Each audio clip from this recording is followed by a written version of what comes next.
Sandeep lawyer పాడ్య Sandeep case తీసుకోను అని చెప్పేస్తాడు. అసలేం జరిగింది? మరి సందీప్ ఏం చేశాడు? పూర్తి వివరాలు ఈ వీడియోలో తెలుసుకుందాం. పలుకే బంగారమాయన సీరియల్ జూలై 20వ ఎపిసోడ్ పూర్తి రివ్యూ మీకోసం.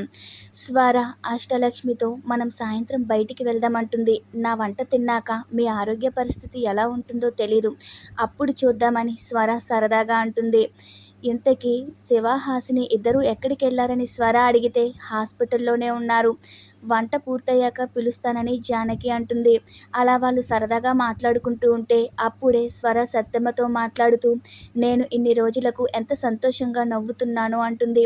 ముందు ముందు మనకన్నీ సంతోషాలే అని జానకి అంటూ ఉంటే అప్పుడే జానకిని చూసి సందీప్ నిన్ను ఎన్నో బాధలు పెట్టాడు కదా, అందుకే నన్ను క్షమించు అని అడుగుతుంది. ఇక మరో సీన్లో హాసిని శివతో మాట్లాడుతూ చిన్నప్పుడు మనం అనుకోలేదు కదా నేను ఇలా డాక్టర్ అవుతానని, నువ్వు అలా రంగులు వేసేవాడివి అవుతానని, ఏమో రేపు నువ్వు బాగా రిచ్ అయిపోతావు అని హాసిని అంటూ ఉంటే వాటి మీద నాకు ఎటువంటి మోజు లేదు. ఆ సందీప్ నా పేదరికాన్ని తక్కువ చేసి మాట్లాడినప్పుడే బాధేసింది అంటాడు శివ.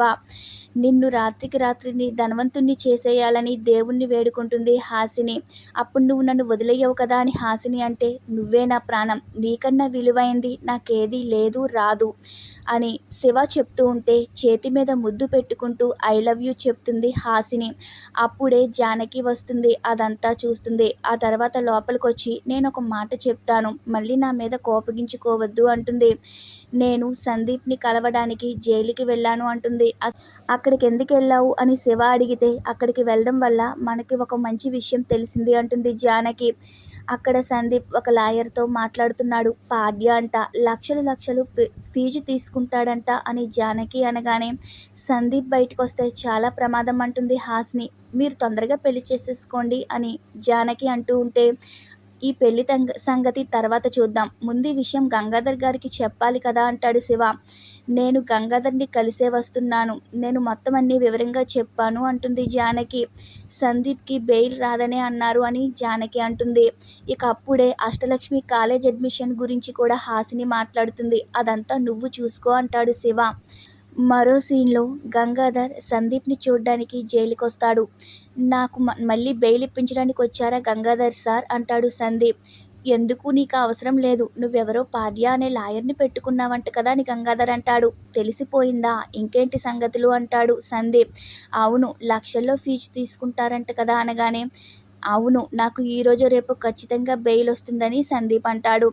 అయితే బయటకు వచ్చాక మనం పార్టీ కూడా చేసుకుందాం, పార్టీ కూడా నేనే ఇస్తాను అంటాడు సందీప్.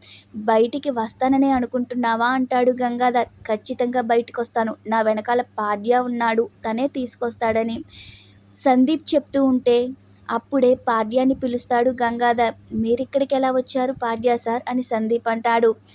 గంగాధర్ పాడ్యతో మాట్లాడుతూ ఇంతకీ సందీప్ని ఎప్పుడు బయటికి తీసుకొస్తున్నావు అనగానే సారీ, ఈ కేసులో మీరున్నారని తెలీదు, నన్ను క్షమించండి అంటాడు పాడ్య. ఈ గంగాధర్ సార్ మా గురువు గారు, నేను ఈయన దగ్గర అసిస్టెంట్గా కూడా పనిచేశాను, ఆయన దగ్గరే పనంతా నేర్చుకున్నాను. ఇప్పుడే కాదు ఇక ముందు ఎప్పుడూ కూడా ఆయనకి ఎగైనెస్ట్గా నేను వాదించాను. మీరు నాకు 100 కోట్లు ఇచ్చినా నేను ఈ కేసు టేకప్ చేయను అంటారు పాడ్య. ఇక అక్కడి నుంచి వెళ్ళిపోతారు. మీరిచ్చిన అడ్వాన్స్ వడ్డీతో సహా రిటర్న్ చేస్తానని చెప్పి పాడ్య వెళ్ళిపోతాడు. ఇక ఆ తర్వాత అందరూ నన్ను మోసం చేస్తున్నారు, మీ అందరి అంతు చూస్తాను, పాడ్య నీ అంతు చూస్తానని సందీప్ కోపంతో రగిలిపోతాడు. మరో సీన్లో హాసిని అష్టలక్ష్మికి 3 కాలేజీలు చూపించి ఆ కాలేజీల గురించి వివరిస్తూ ఏ కాలేజీకి వెళ్ళాలో నువ్వే డిసైడ్ చేసుకో అని ఒక్క కాలేజీ ఫీజు చెప్తూ ఉంటుంది. ఒక కాలేజ్ 8 లక్షలని, ఒక కాలేజ్ 3 లక్షలని, ఒక కాలేజ్ 50,000 ఫీజు మాత్రమే ఇంటికి దగ్గరలో ఉంటుంది, ఏది నచ్చిందో చెప్పు అంటుంది. ఏంటి, డిగ్రీ చదవడానికి ఇన్ని లక్షలు కట్టాలా అని శివ అంటాడు. ఇక అప్పుడే స్వర దగ్గరికి వచ్చి తను మొదట చెప్పిన 8 లక్షల కాలేజీలోనే చేరుతుంది అంటుంది స్వర. నా మనసులో మాట చెప్పావు, నువ్వు సూపర్ అంటుంది అష్టలక్ష్మి. సంవత్సరానికి 8 లక్షలంట, అది వినలేదా అని శివ అంటే విన్నాను, అన్ని లక్షలు పోసి అక్కడ చేర్పించాలనేముంది, ఎక్కడ చేర్పించినా అవే పాఠాలు కదా, ఎందుకు అన్ని లక్షలు వేస్ట్ చేయడం అని శివ అంటాడు.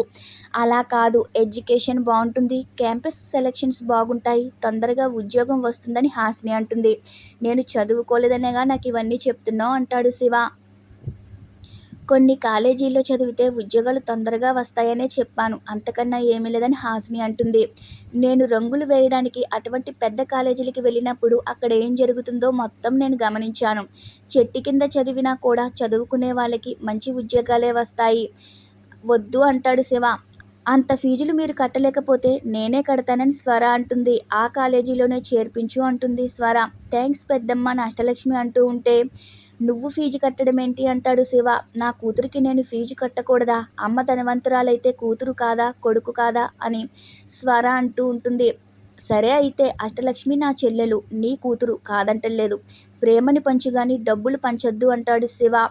నేను 50,000 రూపాయల కాలేజీలోనే అష్టలక్ష్మిని జాయిన్ చేస్తానని చెప్పి ఈ మాటకి తిరుగులేదని ఇక శివ కోపంగా లోపలికి వెళ్ళిపోతాడు. అష్టలక్ష్మి నేను 8 లక్షల కాలేజీలోనే చదువుతానని చెప్తూ ఉంటే, ఈ ఒక్క సంవత్సరం శివ చెప్పిన కాలేజీలో జాయిన్ అవ్వు, నెక్స్ట్ ఇయర్ వేరే కాలేజీలో జాయిన్ అవుదిగానని హాసిని చెప్తున్నా సరే కుదరదని చెప్పి కోపంగా లోపలికి వెళ్ళిపోతుంది అష్టలక్ష్మి. మరో సీన్లో సందీప్ని కలవడానికి సహదేవ్ వస్తాడు. అమ్మ నన్ను చూడ్డానికి రాలేదు. అమ్మకి నేనంటే ఎంత ఇష్టమో తెలుసు. అమ్మ కోసం నేను ప్రాణాలు కూడా ఇచ్చేవాణ్ణి. ప్రతి నిమిషం అమ్మని ప్రేమగా చూసుకునేవాణ్ణి. ఇలాంటప్పుడే కదా అమ్మకి ప్రేమ ఉందో లేదో తెలుస్తుంది. నేను తప్పు చేశాను, తొందరపడ్డాను. అంత మాత్రాన అమ్మ నన్ను ఎలా వదిలేస్తుంది అంటాడు. సస్పెండ్ అయ్యానన్న బాధ కన్నా, జైల్లో అరెస్ట్ అయి ఉన్నానన్న బాధ కన్నా అమ్మ నన్ను చూడ్డానికి రాలేదన్న బాధ నన్ను ఇంకా బాధిస్తుందని సందీప్ అంటాడు. దీనంతటికీ కారణం గంగాధర్ వాళ్ళని ఏదో ఒకటి చేయాలి అంటాడు. ఖచ్చితంగా ఏదో ఒకటి చేయాలి. ఒక్క హాసినిని తప్ప ఎవరిని ఉంచకూడదు. అప్పుడు హాసిని అమ్మ నా దగ్గరకు వచ్చేస్తారని సందీప్ అంటాడు. తన దగ్గర ఉన్న ప్లాన్ అంతా చెప్తాడు. ఈ రకంగా ప్లాన్ చేద్దామని, ఒక అతన్ని పెట్టుకోమని, అతను మనకి తెలిసినవాడు, ఇక్కడి వాడు కూడా కాకూడదని మొత్తం వివరిస్తాడు. వాడి చెల్లెల్ని అడ్డం పెట్టుకుని కథ మొత్తం నడిపించాలి అంటాడు. అమ్మ దృష్టిలో మాత్రం నేను మంచిగానే ఉండాలి. ఈ ఒక్క పని చేసి పెట్టు, ఎలా చేయాలో నువ్వే చూసుకో అని చెప్తాడు. అయితే నేనెప్పటికైనా సరే మీకోసం ప్రాణాలు ఇస్తాను అంటాడు సహదేవ్. ఇక అక్కడి నుంచి వెళ్ళిపోతాడు. ముందు ముందు ఎటువంటి ఆసక్తికర విశేషాలు చోటు చేసుకుంటాయో తెలుసుకోవాలంటే మన ఛానల్ని సబ్స్క్రైబ్ చేసుకోండి. Thanks for watching our video.